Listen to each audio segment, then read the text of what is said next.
first started this renovation, one of my biggest concerns was actually the smell, especially formaldehyde, because I've heard a lot of people need to wait months before they can even move in. But for my home, surprisingly, there was no strong smell at all.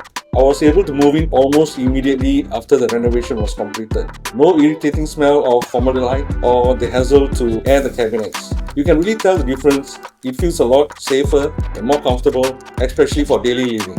Working with my interior designer Shermin from Design for Space was also a really smooth experience. I signed with Shermin on my first meeting with her. She's very attentive to my requirements, always listens carefully to what I want, and her follow-ups are super fast. I actually let her make most of the decisions because I had a lot of confidence and trust in her after she showed me the designs. I never felt stressed communicating with her. In fact, it felt very comfortable, like I could just openly share my ideas. Overall, I'm really happy with how everything turned out. Not just the design, but the whole experience as well.